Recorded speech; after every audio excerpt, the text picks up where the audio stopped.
regret that this morning Menachem is not here, because this morning's class is actually the topic that Menachem has been asking me the most about when it comes to the laws of brachot. And I know a lot of times he's at the class, but today it didn't work out for him to be here.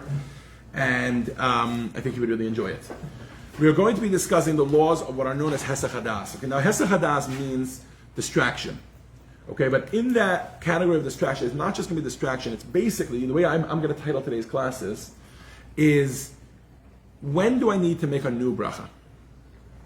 Right? So, I think, like, just to create, many of you know my teaching style, you know that I like to create the spectrum, and then to show you that in the middle, we're looking for the sweet spot in the middle, right? I think most of us, right, if I were to ask you, I'm going to pick somebody's plate, hold on. I'll pick Chanarina's plate, right? If I were to ask you, Chanarina has in her plate pickles, which are ha'adama, right? Borei pri ha'adama. She has tomatoes, which are borei pri ha'adama. She has avocado, which is borei pri ha'adama. She has, an omelet, the potatoes in there too? Some potatoes, also borei pri ha'adama, right? There's an omelet in there, which I know that's another complicated story that we haven't gotten to yet, which is when there's a combination of a few different brachos together. It's an omelet that has vegetables in it. But let's just assume for now that she has to make ha'adama on the vegetables that are in the omelet. I think most of us are in agreement. We understand that probably she should not make borei pri ha'adama on the tomato, eat it, and then make a borei pri ha'adama on the next tomato and eat it, and borei pri ha'adama on the potato and eat it, and borei pri ha'adama on the pickle and eat it. Right? She shouldn't do that, right? It's a little silly, a little redundant. It's right. It's like it's like. I'm reminded of a comical. I was once in a summer camp. It's called YSP in Morristown, Yeshiva Summer Program. I was a staff member there. There was another staff member there, and I was the head of the learning program, and he was the head of the making sure that anything physical was taken care of. So he would make sure if we needed a new order of this, a new order of pens, a new order of water, a new order of whatever, food, whatever. He was on top of all that. And he had this joke that he used to say, not a joke, he had this line he used to say. I guess once I said, I would like to think, Mendy Shapiro, whatever it is. So he used to joke that every time he would say, I would like to think, I would like to think, I would like to think. He's like, at the end of the summer, I'm going to actually finally get to thank you. Because he'd always say, I would like to think, Mickey, I would like to, but I never actually thanked him. Right? So at the end of the summer, we'd made a big joke and made, thank you. Now, so we used to joke that sometimes you're often thinking the same people, right? Like, for example, here, every single week we thank Anna for the breakfast, right? In theory, sometimes it can get very redundant. Thank Anna for cleaning, thank Anna for the breakfast, thank Anna for whatever it is, right? Or thank your spouse. You know how many times you thank your spouse in a day? Like, in theory, like, thank you for passing the water, and thank you for leaving the door open, and thank you for getting in the car, and thank you for taking over from me in carpool, and thank you, a whole bunch of thank yous, right? So yes, it is appropriate sometimes to say different thank yous, but sometimes it's a little silly. If you're sitting at a meal, and your wife made dinner, you say, thank you for making burgers for dinner. And thank you also for buying the buns for the burgers for dinner. And thank you also, the ketchup is in the fridge. Thank you for buying the ketchup. And thank you for the, it's a little silly. Then it starts to get a little silly. Right? So we all understand that on one end of the spectrum, thanking Hashem for every single item over and over, like making the same bracha over and over again, it sounds a little redundant, yes? We're all in agreement on that end of the spectrum. Let's go to the other end of the spectrum, right? What if I start my life, I turn bar mitzvah, I say, Baruch atah Hashem Elokeinu melech haolam borei pri ha'adama, thank you Hashem for creating fruits of the ground, for creating the vegetables that grow from the ground, and that should count for the rest of my life. That's it. Make one time, and that should count. You know the joke they say about the couple who came in for counseling? Anybody know this joke? I for sure shared it before. They come in, they're sitting in the marriage counselor's office, and the wife starts, and she says, our marriage is falling apart. Just by way of example, you know when the last time he said "I love you" to me is? I mean, he never says "I love you" to me. He never even bothers expressing his love for me. And the husband looks at her like as if he's seeing her for the first time. He says, "This is a problem." I never realized. He looks at the marriage counselor. He says, "I don't understand. We got married under the chuppah. I said I love you. If anything changes, I'll let her know." So this is a famous joke they say, right? So this obviously is silly, right? Just to say something one time, to make a bracha one time, and then obviously you have to make a bracha every once. But where is this, right? So now we've established a spectrum. So somewhere in the middle there's a sweet spot where it's like, okay, we get like we should make brachas often, but it shouldn't be too often. That's a little ridiculous, right? And it shouldn't be redundant where it gets silly. So when do we need to make a new bracha? What establishes that the previous bracha that I made ended, and now I'm going to make a new bracha? Does everybody understand the question? Time. Well, there's going to be a lot of things. There's going to be time. So if you'd like to start hearing some of the factors, again, let's hear some of the factors. Let's do some group think, shall we? Some crowdsourcing. So Miriam says time. All right? So there should be a certain amount of time passes Whatever, we can figure it out. Maybe 24 hours. Maybe it's a new day. Maybe it's a new meal. Whatever it is, a new time. A certain amount, not a lifetime. So somewhere less than a lifetime. All right, fine. Anybody else have any other ideas of when we should make a new bracha besides for time? Every meal. Thank you, Anna, very much for breakfast. Muchas gracias. By every meal. So explain what you mean by that, because that could be time. But it's not exactly time. It's not time. It's if you sit down, eat breakfast, and you're done, and you get up and go about your business. Afterwards, you come for lunch. You said so many things. You don't realize you said so many things in the same sentence. Okay, so first of all, you said when you get up and go. I would translate that as space. So if you're in one place and then in another place, Yes. never mind time. It could be 3 seconds later. But if you were here eating breakfast and now you're going to the next room and you're going to have whatever tea with somebody, so you're saying that might be part of a new bracha because it's a separate meal. It's a separate place. It's a completely separate entity. And that's a true point. Yeah. Okay? And that could be divided by 3 seconds. Or it could be both. It could be time and space. Okay? Anybody have a third thing they want to add in here? Yehuda hinted to it, but I don't know if he realized that he did. Isn't there something about like intention? Very good. What do you have in mind? When you made this bracha, what did you have in mind? Did you have in mind, so you made a bracha on a tomato, did you also have in mind the other things that are on the plate? And by the way, when it comes to intention and having in mind, I will split Anya's idea into 2. Number 1 is what you consciously have in mind. So let's say you're eating a tomato and you know that you're going to eat the pickle in a second, so you make the hadama thinking that it's going to be on both. And one could be not that you consciously had it in mind, but that the rabbis say you automatically have it in mind because it's part of one meal. For example, let's say Chanarina didn't realize. She thought that pickles were ha'etz. So therefore she couldn't possibly have consciously had in mind. But she had in mind anything on her plate that's ha'adama by default, not because she actually thought about it, just because, she made ha'adama, and that means anything that's on the plate. Does that make sense? So there's 2 ways to look at this. And that's going to become very relevant soon, yeah. Piece of avocado, it grows on trees. You forgot to say, mention it's a high H over that. Yeah. Well, I said ha'adama, yes, you're right, it's ha'etz. So if you Bye-bye. forget the high H, is that like such a big thing, or you should really kind of go back? Good, really good question. We spoke a little bit about it last week. We're going to speak more about it at a different time, not here. But let me just address it because you brought it up. There's a correlation between ha'adama and ha'etz. Ha'adama means fruit that grows from the ground. Right. Ha'etz means fruit that grows from a tree. Yeah. Now, where does a tree grow from?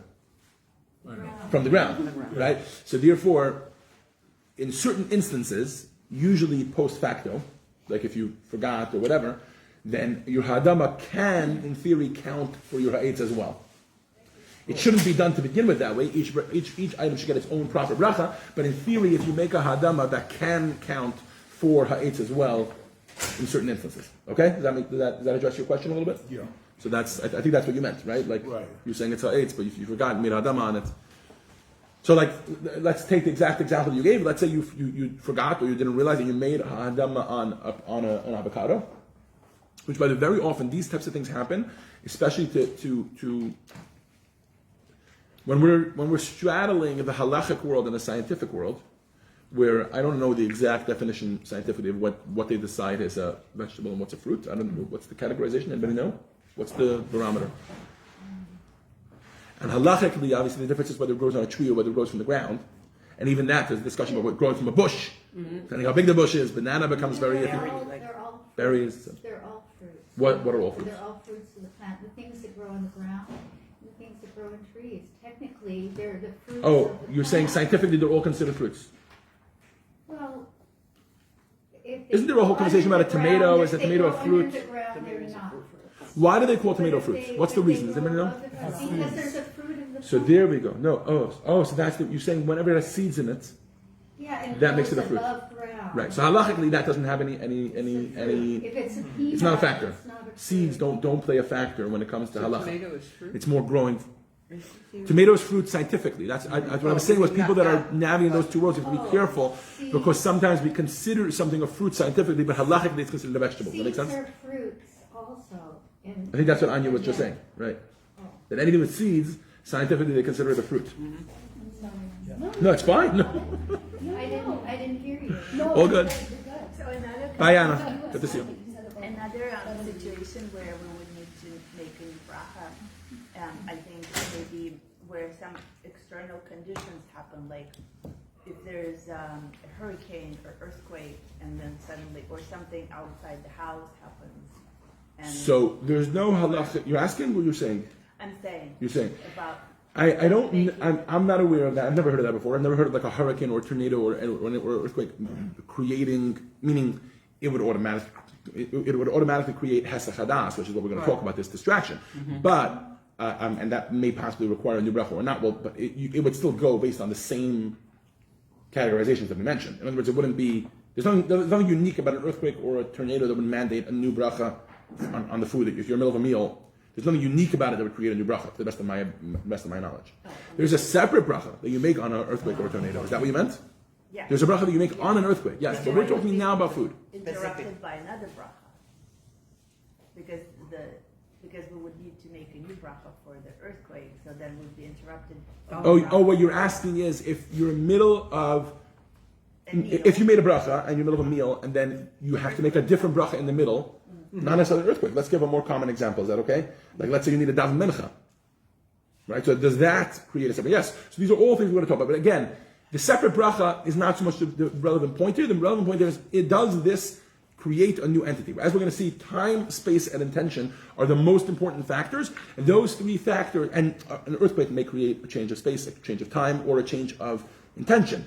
But it's more, we're going to always look at those three things, time, space, and intention, in order to figure out, do you need to make a new bracha? Is this a continuation of the previous bracha, or is it now a new bracha?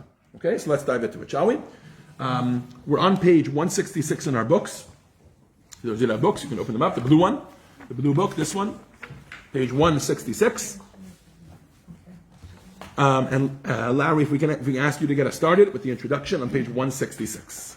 166? You got it. Okay. Having determined the proper order brachas, our next concern is the effectiveness of the bracha. This chapter we will explore three issues. What is included in the original bracha? Does a bracha include all foods of the same variety? For example, if one recites a bracha on an apple, may another apple or even an orange be eaten without repeating the bracha? Does the bracha lose its effectiveness once one decides to eat no more? Or may one rely on the original bracha should he subsequently decide to continue eating? Does a bracha remain effective if one leaves his original place of eating? In short, is a bracha inclusive? Does it cover all similar foods in all circumstances and places, or is a bracha limited exclusively to the particular food and to the place in which it was recited? We will learn that a bracha may be either inclusive or exclusive, depending upon one's intention at the time of the recital. Furthermore, the effectiveness or even an inclusive bracha may be terminated by external factors such as a change of mind or place. So you might have made a bracha, and it might have been very inclusive because you had in mind for it to be inclusive, but then you had a change of mind or a change of place, which you had no awareness of when you started, and that might change things up. Okay, so let's start off with the first question. First simple question. Does Chanarina need to make a separate bracha on her pickle, on her tomato, on her potatoes, etc., right? Or is one bracha sufficient for all of them? I think most of you are aware of the answer, but Miriam, why don't you read for us, please? On page 166, what is included in the original bracha? One who recites a bracha on a particular food may partake of another food requiring the same bracha if the food was present on the table at the time of the bracha. Whether or not he originally planned to eat the second food is immaterial. If, however, the second food was not present on the table, a new bracha may be required. Indeed, a new bracha may be required even for eating an additional amount of the same food brought to the table after the bracha was recited. The following factors are crucial in determining the Necessity. the necessity Yeah, there you of go. the new bracha. Okay. Whether the original food was eaten informally as a snack or eaten as a regular meal. One's intention at the time of the bracha. Whether any original food remained uneaten on the table at the time of the arrival of the second food. Whether the two foods were in the same state, that is, both liquids or both solids. Whether the bracha was recited on food considered by chasal of lesser importance than the second food. whether one is a guest at another's home. So all of these factors are essentially going to establish continuity when it comes to a bracha being inclusive of other items. Okay? So let's give us the best example right now. It's not a snack. It's a meal. You're sitting at a meal. Number 2, your intention is to have in mind all the food on the plate. Number 3, the second item, let's say tomato and potato, yeah? The tomato was sitting, there was a few slices of tomato.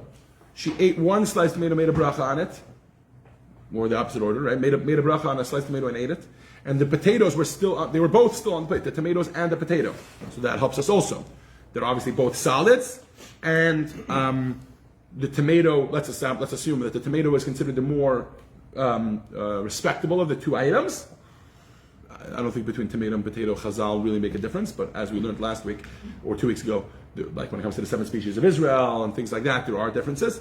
And finally, she's eating her own meal.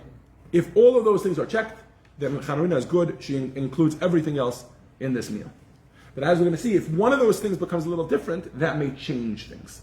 So let's start going through those one at a time. Anya, if you can read for us, what happens, and again, all of these things, I don't want you guys to lose me here. So even though we're going to get now into the weeds of things, I want you to remember the overarching rule is continuity. She's making one bracha. Does that continuity that existed when she started bracha, does that still exist now when she wants to eat another thing of the same bracha? That requires the same bracha, right? So, as we're going to see, the first variable is, what about if you're eating something as a snack, not as a meal? Why would that change anything? Go ahead, Anya. The rules listed below apply only to food eaten informally, as a snack. As snacking is not likely to result in eating either an extensive amount or a variety of foods. Some authorities consider the bracha recited on a snack to be limited exclusively to the food upon which it was recited.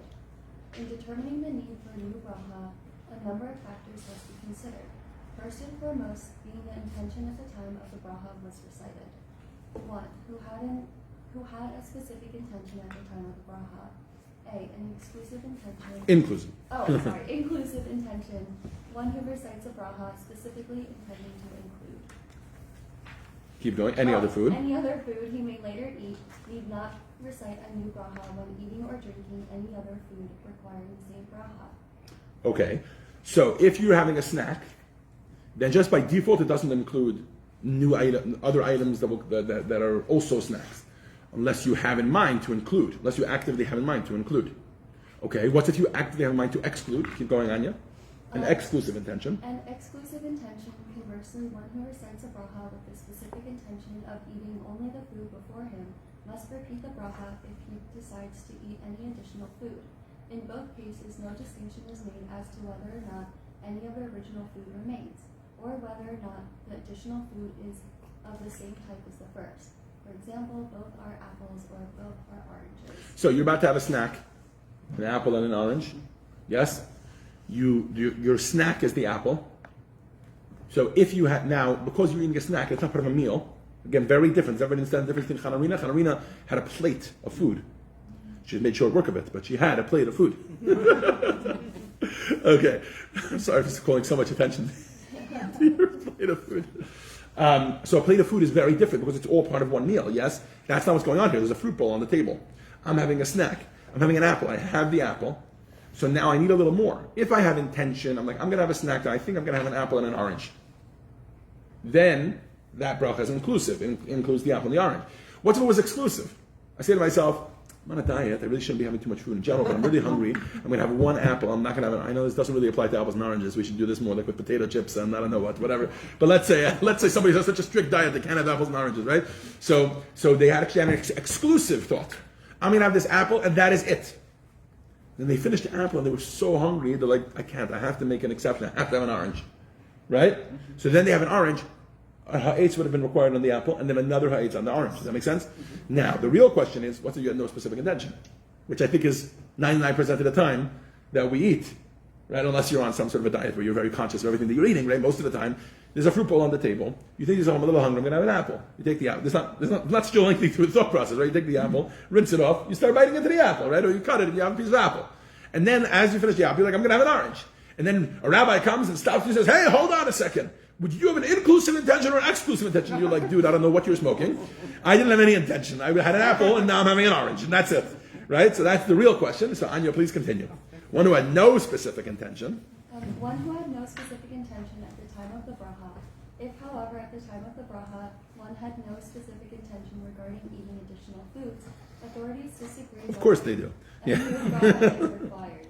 Some authorities maintain that even if none of the original food remains, a new bracha is not required. These authorities do not differentiate between one who wishes to eat more of the same food and one who wishes to eat a different food of the same bracha type. For example, an apple following an orange. In their opinion, a person commonly eats more than he originally planned. Thus, a bracha cannot be considered exclusive to the food upon which it was initially recited. This illustrates a concept widely used in brachos, and indeed in halacha in general. Any action of a person, unless specified otherwise, is considered done in accordance with common behavior. Therefore, since people generally eat more than they originally intended, the bracha is considered to have been recited with that assumption. Other authorities disagree. In their view, Okay, I don't want to get too much into the weeds. Let's just no. I'm serious because he's going to start to talk about when you should go according to this opinion, when you should go according to that opinion, etc. I think we're good for now. Okay, so we're going to leave it now. We're going to move on to brachas recited during a fixed meal. But let me just clarify what Anya just read. So basically, like this: when you have no intention whatsoever, right? So then there's a big discussion. Do we go based on what most people do, or whatever, like right? What's so the common understanding is that this is. It's inclusive until, in this case, with snacks, it's considered inclusive unless otherwise becoming exclusive. And we're going to see there's other things that can make it exclusive. For example, if it wasn't in the room, if you had an apple, and let's say you want to have an orange, you had actually been asking for an orange, but there were no oranges here, and then your wife walks in, my wife walks in, whatever, your spouse walks in, and like, hey, at home, and I bought oranges. They're like, great, perfect. You just made a bracha on an apple. There's no way that orange is part of that, right? So, unless something like that happens, it's considered inclusive. In other words, like, okay, yeah, you had a snack, you had no intention, and now you're having another snack. We assume that the common thing is you were going to have a little snack of whatever it was going to be until you finished. Yes, Vicky. Okay, speaking Sorry, for one at a time. Speaking for myself, I stand in front of the pantry, and the potato chip talks to me, and I have a potato chip. Okay. But now I'm not satisfied because I can't just eat one. So I eat another potato chip. I need to say at the beginning is what you're saying, that this bracha, when I eat the first one, is for any potato chips that I might eat. That would be the best. Yeah. And you don't need to say it. Just in your mind, if you're thinking, I'm going to have now a couple bags of potato chips, however many I'm going to have, this bracha should cover all of them, that would be fine. The discussion we just had is, what if you didn't have any intention? Well, You just... or like I go, now I see the pretzel. See, this is... Well, first of all, pretzel is a different bracha. Pretzel is a different bracha, so it works. Yes. So I have to, but now they're all out of order because the pretzel was... So again, You know the what I question is, was there an inclusive or an exclusive thought? Assuming there was none of them, and obviously they're both the same bracha, then we're going to say, exactly like you said, the common person is just standing in front of a pantry and they're eating a couple of snacks, and it's going to cover whatever they're going to eat. Unless there's a reason to make it exclusive. For example, if they thought it was exclusive, right? By the way, I want to point something out. At the beginning of this course, we spoke a little bit about the fact that one of the things about brachas is that brachas makes you very conscious of the fact that you're eating food and which food you're eating. I remember once hearing from somebody who was trying to lose weight that he didn't go on any diets. He had lost weight. I met him like, hey, Shmuel, you lost a lot of weight, whatever. So he says to me, yeah, I'm on this system. I said, what do you mean system? I said, it's not a diet? I said, no, I'll eat whatever I want. He says, we all know what's good for us, what's good for us, what's not good for us. He says, I'm just on a WhatsApp group. It's like 6 of us. And every single day, you have to post, at the end of the day, exactly what you ate that day. Every single item. You have to post and write it on a group. It's like a food diary, like a food journal. And there's 5 other people, and we all do this. He says, there's a couple things here. He says, first of all, if there would have been nobody else on the group, even if it was just a paper journal that I was keeping to myself and it was locked and nobody else ever saw it, it would help me. Why? Because you don't realize how much junk you eat throughout the day. And it makes you conscious of, like, okay, I ate a bag of chips, and now I'm going to eat a bag of pretzels, and now I'm eating an apple, and now I'm eating a steak, and now I'm eating another burger that I really shouldn't have, etc. It just makes you conscious of when normally, because you're not accountable to anybody, so you go through it, right? He says the second thing is that when I'm accountable to somebody else, like somebody else is going to read that I ate a burger and another burger and another burger, if I'm just doing it myself one day, right? But somebody else is going to see it. So he says that itself helped me lose weight. Now, This is not a conversation about losing weight, but this is a conversation about, first of all, by the way, it is a little bit of a conversation about losing weight, not specifically the losing weight element, but the not eating excessively element. Eating excessively is not a Jewish thing. I mean this both from a halachic perspective, but like a just taking care of yourself. You taking care of yourself, you're supposed to take care of your body, etc. I should mention that I'm very self-conscious of the fact that I'm talking about this, and I'm not very good. There are better times and worse times in my life, but I'm not a very good example of it. But halachically, there's an issue with overeating, eating excessively. Because we just learned in this past week's parsha, "V'nishmartem model nafshotechem." You have to guard your life. Hashem gave you the gift of life, and you have to make sure to be healthy about it. We actually had speakers that came here to talk about it, etc. But there's another element, which is there's a Hasidic element to this whole thing. Hasidism believes that everything in this world has a purpose, and you have to utilize this purpose to its completion. And food, the purpose of food is to nourish you in order to give you nourishment, in order for you to be able to serve Hashem. And when you eat excessively, that means you ate enough to nourish you in order to be able to serve Hashem. And now you're just eating excessively, which as we know is just extra food on top. You're just going to gain weight from it, or etc. First of all, it can make you groggy, which can make you groggy or bloated, or all those other feelings, which can make you not be able to serve Hashem properly. So now it's the exact opposite. It's being corrupted, but you're corrupting that food. But more importantly, if you're just eating excessive food and it's not in order to serve Hashem, now it's just extra food. So then that becomes something that you shouldn't be doing according to Hasidism. So there's a halachic element here and there's a Hasidic in here. So first of all, that it is true that eating excessively is also what we're talking about here. But more importantly, what I'm talking about is that making a bracha on each item, should, in addition to making us just conscious of the fact that this food comes from Hashem, also make us cognizant of the fact that I'm eating this food. What is the purpose and the reason I'm eating this food? Instead of us just standing in front of a pantry, and I mean no disrespect to you, I think we all do that. Instead of just standing in front of a pantry and it's like a bag of chips, a pretzels, or this or that, I'll just keep eating until I feel like the food is not talking to me anymore, right? Is not a very Jewish way of eating. And it's not a healthy way to eat, you know that, and we all know that.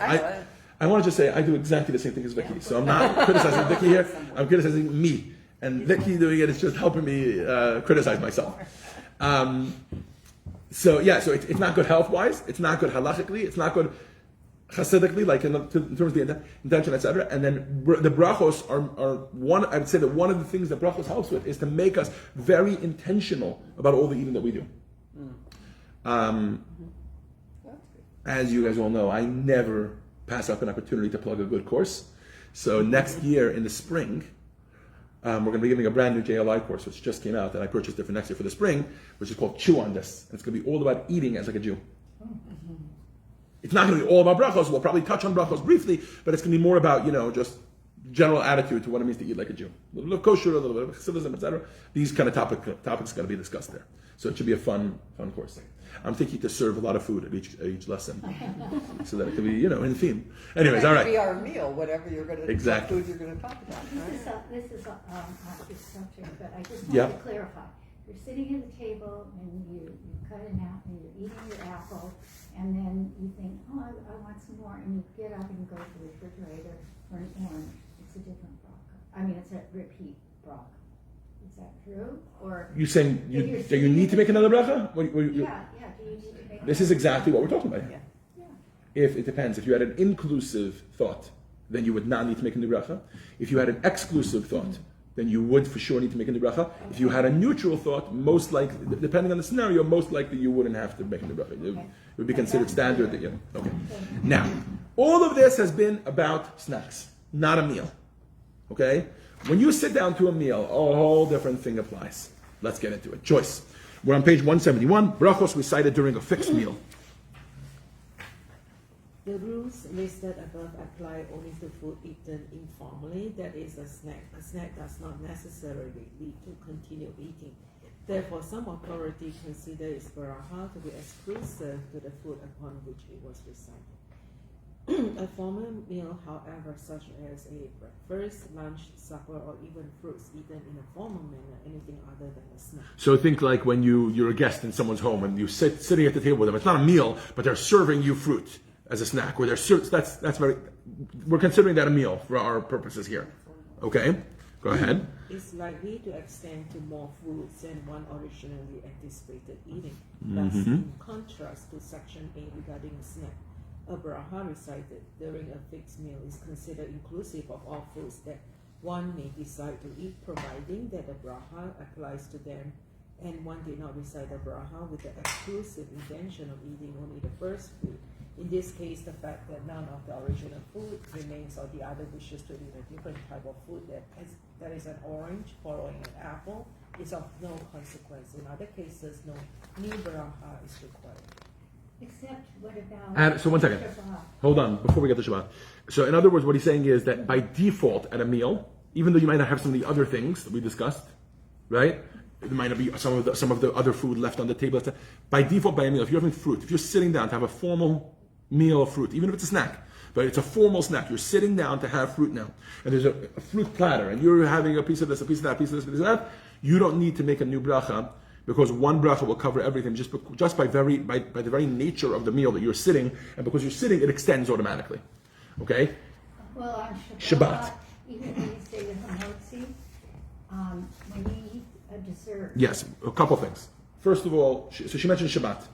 And I'm not going to call this Shabbat, I'm going to call this mainly a meal where you wash. Right. Meal where you wash, as we discussed, is a whole different animal. When we say meal here, we don't mean a meal where you wash. We mean a meal here where you, like a meal like this breakfast that we just had. Yeah. Or we're having, wherever everybody's holding.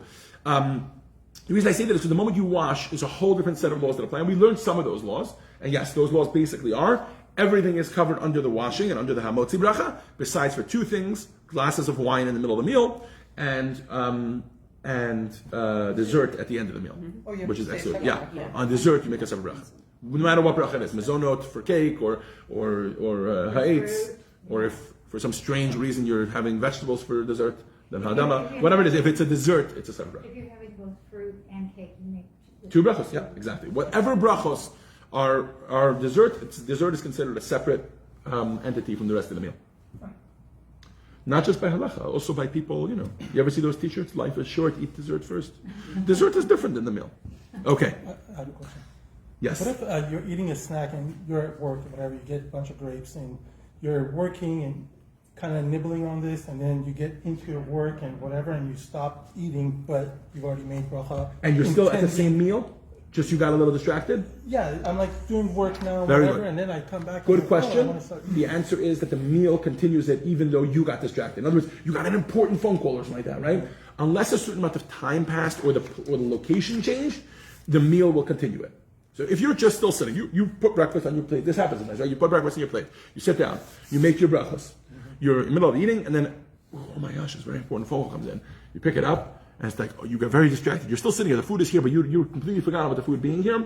You come back. The meal held your but it was only a 3-minute phone call. But you went to like a different world in those 3 minutes. Then you came back. The meal continued your intention. Okay, I have one more question. Yes.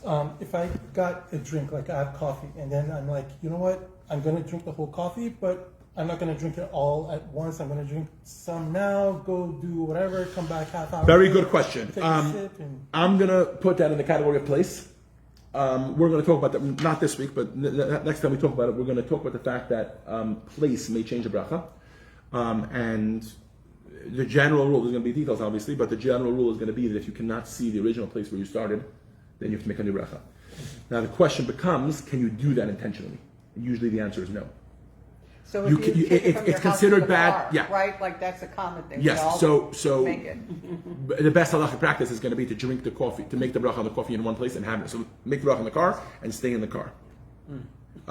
Not to drink it in multiple little places in tiny sips.